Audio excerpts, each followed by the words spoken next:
Hello and welcome to Stretford Paddock. I'm here this morning for the news. My name's Joe, obviously, in case you didn't know. But we've got a bit of news today. We've got quite a bit of news today, should I say. Jude Bellingham. People saying that he's chosen to play for Dortmund over Man United. We'll make him regret that. No, we won't really. We'll look into that. That's coming out from Germany today, that Jude Bellingham may well have chosen Dortmund over Man United. We've known for a while, a few months now, that Dortmund had been courting him, United had been courting him, other teams around Europe, rumours of PSG, rumours of other sort of real top clubs around Europe deciding to make this 16-year-old, one of their main targets this summer. Obviously, he plays for Birmingham. We'll get into a bit of that as we get into this story. But it looks as though, or should I say, there are reports emerging that he may well have chosen Dortmund. That looked like it might be the case a few months ago. Then there was a resurgence of the stories that no, actually he's coming to United. And then now, again, the predominant story, the prevailing wind is in the direction of Dortmund, unfortunately. We're also going to be looking at new league kits. We looked in before. There was the bus seat. There was the one that looked a bit like a sort of a zebra if it had been in a blender. And then there was the one that was kind of quite nice, sort of army green, a bit of orange border on it. Everyone liked that one. Well, the home kit looks as though it's either been revised, or maybe this is a potential leak, or this is a potential, who knows what's going on, but we're going to get into that. We're going to look at that very shortly. So first of all, that's not right. Let's change that. First things first, let's change that. Let's get this up. Where is it? There it is. Click on that. Press enter on there. Look at this. You do it on the fly here. That's the thing. Look at that. Cheers, everyone. How are we all doing? I forgot to say, sorry. It's Wednesday, the 27th of May today. I like to keep everyone updated. Like, do you know on like Fallout or something where they're under a bunker for years and they sort of forget what the dates are. So they start using new terms for years, like it's the sort of the 8th Sinquester or something. And you're like, what's that mean? It's like we don't use Earth years anymore, but we are going to keep using Earth years here at Stretford Paddock. It's the 27th of May 2020. Earth. Someone says Anis Joshi says graphic. There it is. Joe, where's the jacket? It's boiling outside. Didn't need a jacket today. Anyway, let's get into this. Someone says denimless Joe. It's officially summer. I've still got jeans on. Don't worry. It's not no denim. It's just less denim. I don't even know if you could see that. Let's start talking about Jude Bellingham anyway. Less of this denim gossip. This is a fresh report from Germany has reinforced that Birmingham City teenager Jude Bellingham has an agreement in place with Borussia Dortmund amid interest from Manchester United. The 16-year-old wonder kid rose to prominence this season with a breakout year in the Championship, registering 4 goals and 3 assists for a side that currently sits 16th in the table. The 4 goals and 3 assists is impressive, but the most impressive thing, I think he's played 30 games for him, which to me is the most difficult. 4 goals, 3 assists is great, but he could have done that in 10 appearances. Do you know what I mean? They could have played him against a League Two side in a cup and this, and this, and then he got 2 goals in that game, a couple assists here. But the fact that he's played 30 games to me is really the sort of the standout stat.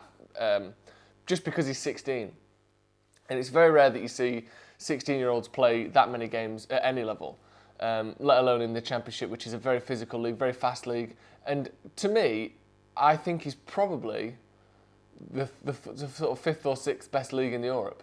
I think it's ahead of some of the, in terms of overall quality, ahead of some of the top leagues in a lot of countries.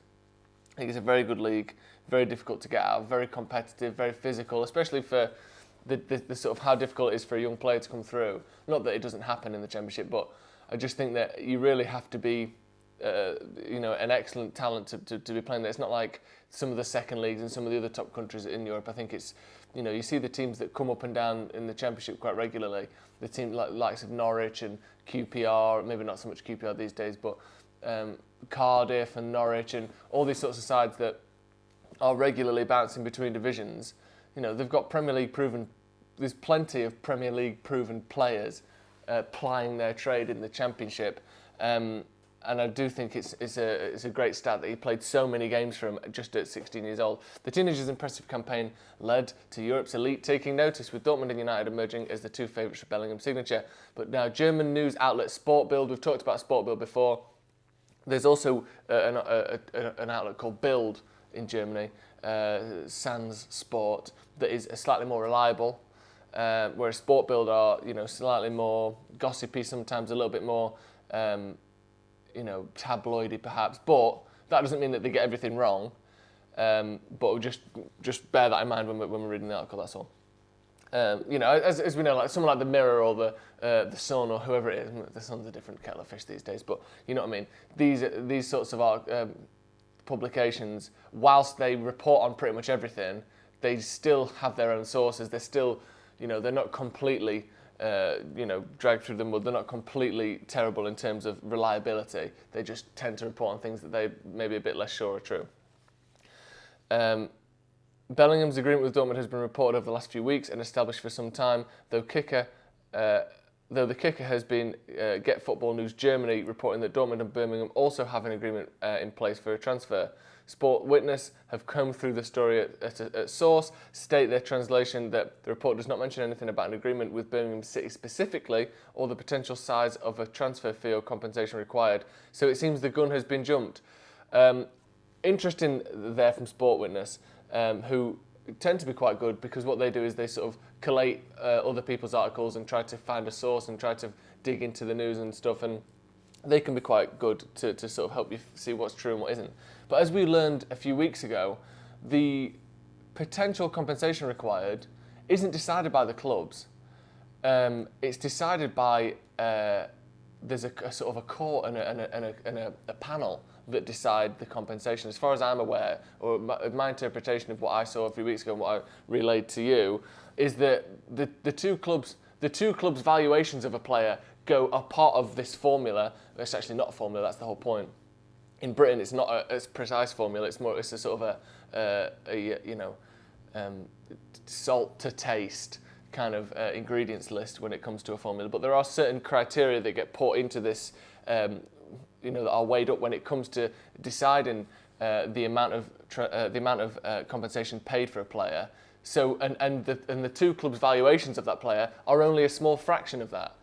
So the fact that they haven't, or the potential size of a transfer fee, there isn't a transfer fee because it's a free transfer, or compensation required, that isn't decided solely by the two clubs involved. There is a third party that arbitrates and looks over that decision and comes up with a figure. So to suggest that just because a compensation hasn't been agreed, therefore the deal must not be done, I don't think is particularly accurate, unless I'm mistaking the rules. For those of you who watched that video, I read out a big article about how these things are decided, and it's stuff like the amount of appearances played for the club, the potential of this player, the interest in the player from clubs around Europe or clubs around the world, the quality of the player, which again, how do you even judge how good the quality of a player is? There's no metric and other than like goals scored and stuff, but it's difficult for a defensive midfielder or a box-to-box midfielder to be judged exactly on how good he is. So there are a lot of things that get put into the formula to work out how much compensation should be given to any one club. So I wouldn't necessarily read too much into that.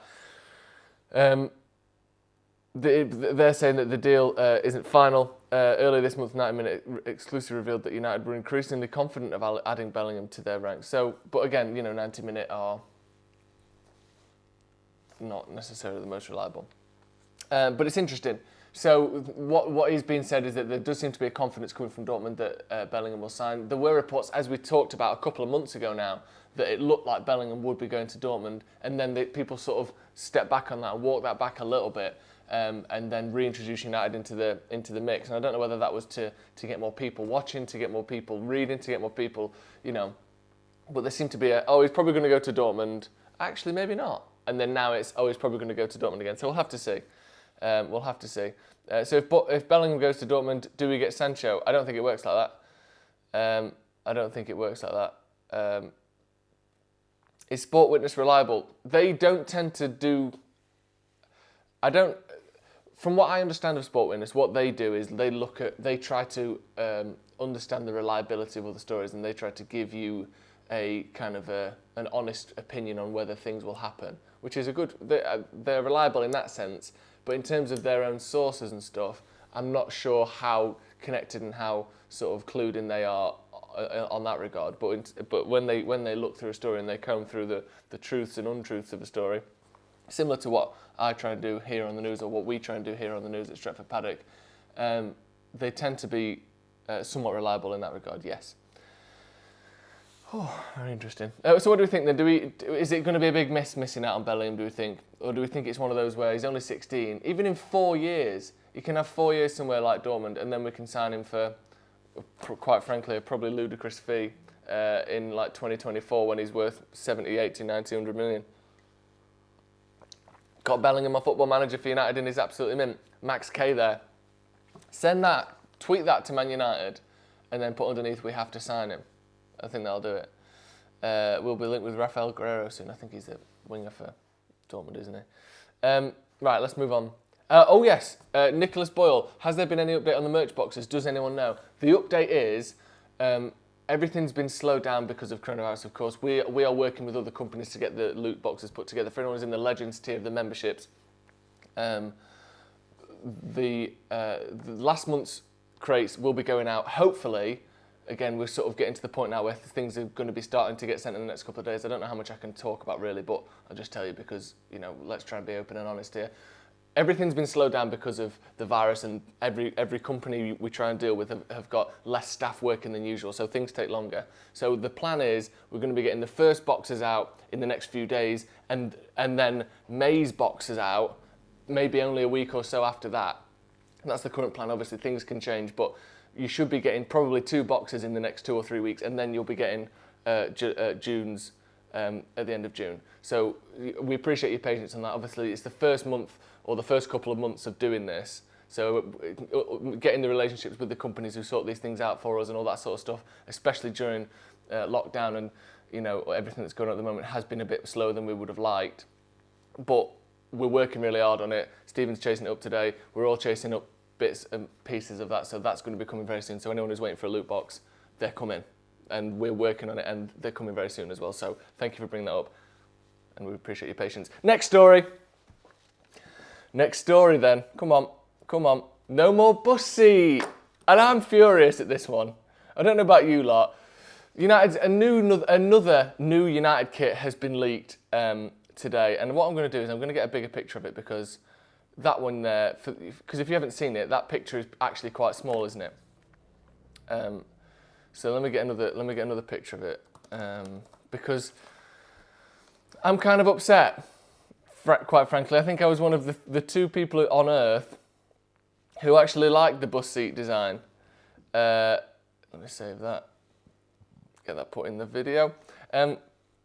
Yeah, I think I'm one of the sort of 2 people on Earth who actually liked the bus seat design. I thought it looked quite cool. I thought it looked a bit different, something that we're not used to seeing. But obviously everyone else, I don't know whether it's going to pop up. There you go. Let's make that a bit smaller.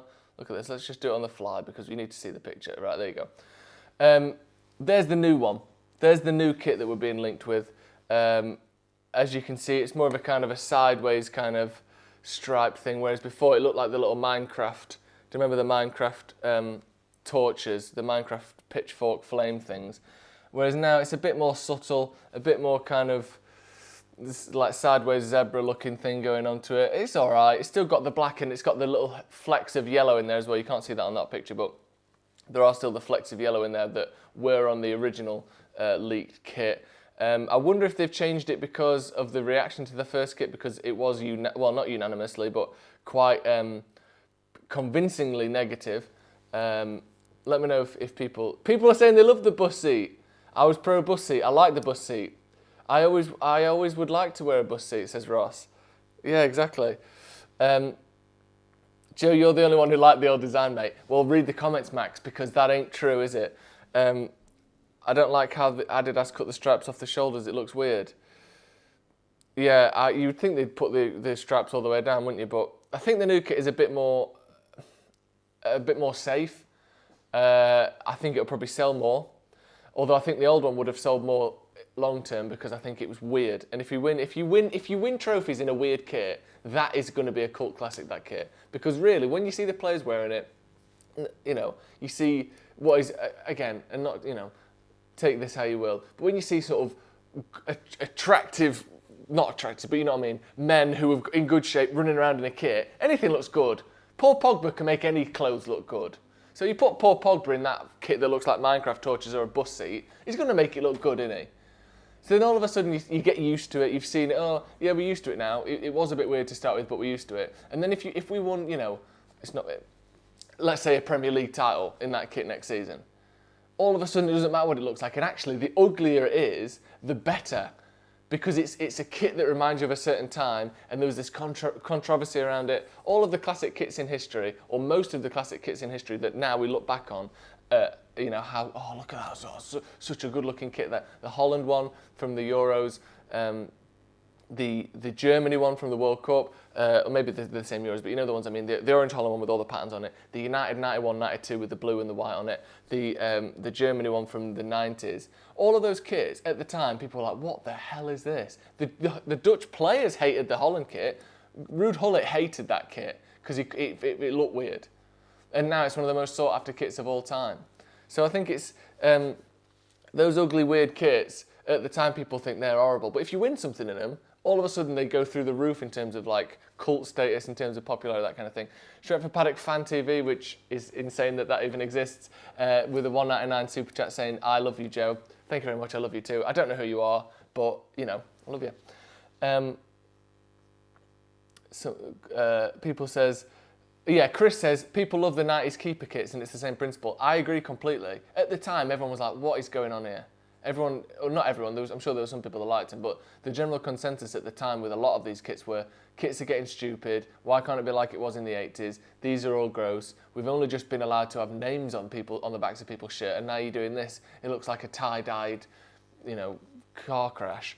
But anyway, the new kit is a bit more safe. I do like the new kit, in fairness, but I do prefer the old kit, which is ridiculous to say, I know, but I do like the new kit. What does everyone else think? Someone says it's also most likely not the final design. Well, let me tell you a little bit about that, and here's some inside knowledge that I have, that I'm sure most of you could deduce on your own, but, you know. I know a guy who's a model, who in the past, it wasn't this season, it was a couple of seasons ago, so it would have been in like the November, did modelling for Premier League kits that were coming out the next season. So the fact that this is only being leaked now, when the next season starts in 3 months, that kit, whatever the final United kit was, will have been taken pictures of, will have been being modelled, will have been finalised last November or last December. It's the year before. So it's almost strange to me that there are new kits being leaked at this point, because United's kit will have been finalised and finished 6 months ago. So there is part of me that doubts whether they have changed the kit or whether it's been changed in the time frame we think it has, because they're done. They haven't changed it on May the 26th when those pictures came out last night. Do you know what I mean? That kit hasn't just been, oh, we need to make a new one and let's do it in the end of May. Because also, if you know, let's not forget, if this was any normal season, that kit would be coming out in about 6 weeks. So, and it might still be coming out in about 6 weeks, but the season will still be being played. So the kit has been finalised for a very long time. So one of these two kits, either the bus seat one or this one that we're seeing now, was a mock-up, I'm sure they come up with half a dozen designs that different people around the club get to choose from. So one of these, potentially both of these, it could even be another kit that we haven't seen yet, but certainly one of those two kits was a mock-up that was decided against 6 months ago. So it's a strange one. Kelly saying, I miss Vodafone kits. Yeah, the Vodafone kits were cool. But if you remember, when Vodafone first came in, because it went from Sharp to Vodafone, people thought Vodafone was too big. But at least it was white on a black kit. They've all been white, haven't they, up until the Chevrolet with the big gold on them. Like Sharp was just all white, Vodafone was all white, AIG was all white, Aon was all white. And then, obviously now you've got the Chevrolet with the white and then the gold.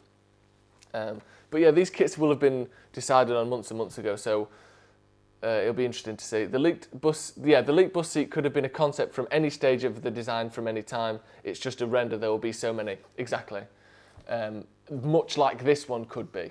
So I wouldn't go as far as to say that we're certain that this is the final kit. The bus seat one still could be the final kit, because one of these isn't the kit, And it's not like the fact that this got leaked more recently is any indicator that this is more likely to be the real kit, because both of these mock-ups will have been made 6 months ago. That's my point. Right.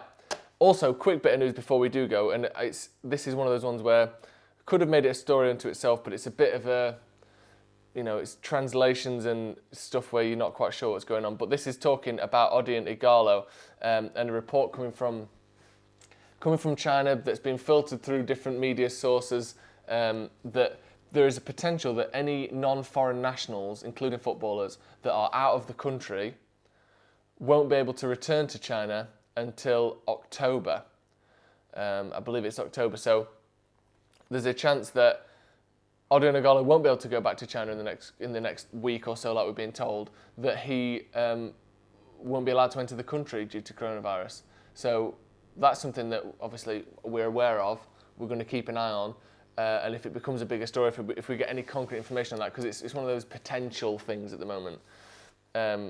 If that becomes a bigger story, we get any sort of definitive answer on that, obviously we'll be giving you all the information on that, but something to bear in mind, something to keep an eye on, maybe something to look out for as well, the idea that Odion Ighalo may not be allowed to re-enter China until September or October, regardless of when the Chinese season starts, regardless of when our loan deal is supposed to end with him. So that's something that could be very interesting in the next few weeks. I'm sure we'll get some more clarity on that, because his loan deal, as things stand, runs out in 4 days. Ole Gunnar Solskjaer came out yesterday and said that they're working on trying to extend that deal, and that he's still working with the squad, all this sort of stuff. So it's going to be interesting to see exactly how this all pans out. But of course, any breaking news, any information, we will be dishing out to you right here on Stretford Paddock. We should be back this afternoon for a debate as well, so that should be very good. Make sure you tune in for that one. Someone's saying that's huge Ighalo news. Didn't know that. Yeah. It could be huge. It definitely could be huge, and it would, lend itself to an extension of that loan, certainly. And if he can't go back till October, maybe we'll get 6 weeks at the start of the season with him. But I wouldn't have thought that was necessarily something that United would be interested in, to be honest. But certainly keeping him to the end of the season would be huge. I personally think, just giving the likes of Martial and Rashford, Martial in particular, a rest and a break, and some, he only has to play 70 minutes if Ighalo can come on when we're 2-0 up. So, giving these players a break would be massive. If you can't return, hopefully they can extend the deal. Exactly. I like the controversial United grey kit. I think people liked it. You just couldn't play in it. Couldn't see each other. Anyway, that's going to be all from me today. Like I said, we're going to be back this afternoon for a debate video. Hope you all have a lovely day. It's very sunny outside, so make sure you get out and enjoy it, because, we only get about 6 of these a year, so here's one of them. Right. Thank you very much for joining me. See you in a bit.